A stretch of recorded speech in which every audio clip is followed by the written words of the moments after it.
So this is modeled after the DoD Common Access Card, and this would be a significant barrier to counterfeiting and ID theft. The U.S. government issues about 12 million cards to adults each year. And what we would like for the U.S. government to say is, would you like a secure Social Security card, or do you just want the old one? This is, by the way, a picture of my mother. And as you can see, she's 72 years old. My great concern is, what happens if ID theft is committed against her? And someone says, well, I got this Social Security card that was used as proof of your identity. And since there is no picture, no barcode, no fingerprint, how can I really tell it wasn't you who executed that transaction? On the other hand, if you had a secure Social Security card, then you would say, unless you got this card with this picture and this fingerprint, it wasn't me. Correct my credit record right now. And I want seniors to have the ability to do that. So we're working on that. I think it's time for a 21st century upgrade to fight 21st century crime. And that, by the way, happens right in Waukegan. Last issue that I want to deal with is concerning the #1 environmental asset of our community, and that's Lake Michigan. Yeah, get the lake levels here. You can see I've been doing a bunch of press conferences lately. I didn't do all these slides just for you, but we have a good set of slides here.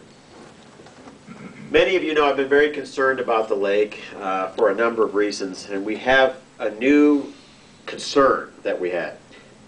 Lake Michigan generally runs from the highest level, we're around 177 feet, to a low of 175.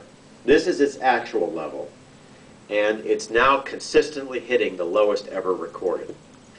Here is, we don't know exactly why the lake is declining so quickly.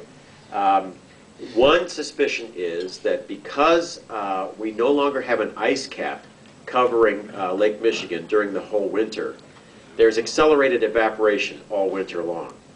The second is that more and more communities are pulling water from the lake, and the lake can handle 100 million Americans. The lake can handle 200 million Americans, 300 million. How many Americans are there now? 350 million Americans. In fact, the Census Bureau says we'll probably top out at around 550 Americans. And so the question is, at what point are you pulling so much water out of the lake that you're beginning to threaten? Our proposal is we should ratify the St. Lawrence Compact, which says for all new large pullers of water from the lake, you have to replace what you take. That for the current users, you're good to go because that's a sustainable level. But anyone else who wants to stick their straw in the lake, you've got to give it back. There's some new threats too. The NOVA group in Canada has proposed scooping up Great Lakes waters in huge bulk carriers and shipping it to Asia. And Governor Richardson of New Mexico said, look, the Great Lakes are awash in water. We ought to be allowed to put a federal pipe in the Great Lakes to ship it to the Southwest. I'm trying to see, what's the other slide there? Got the map of the Great Lakes and then the Oh, map of Kazakhstan. yeah, here, you guys all know what the Great Lakes look like. Here is the danger. This is what Joseph Stalin did to the 4th largest freshwater lake on the planet, called the Aral Sea. The Aral Sea, right now between modern Kazakhstan and Uzbekistan, was an enormous freshwater lake. He tapped a huge Soviet irrigation system to it and drank it dry, wiped out the 4th largest inland sea on the planet.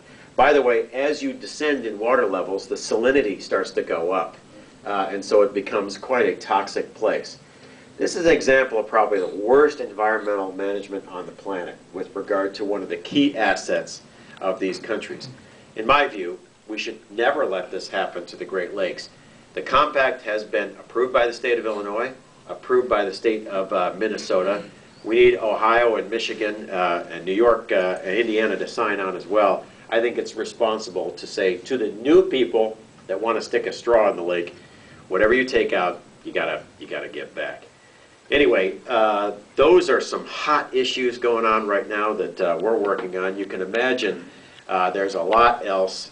Just say, let me close by saying, I am extraordinarily proud of my United States Navy this morning.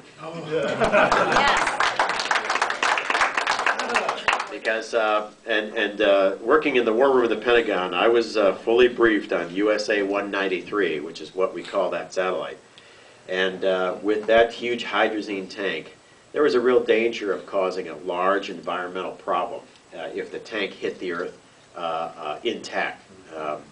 And so you got to really think about the crew and the skipper of the USS Lake Erie. This had never been done before. I would have given a lot to have served in the Combat Information Center of that ship. And one shot, one kill, problem goes away. So a great job indeed. Anyway, thanks for all listening.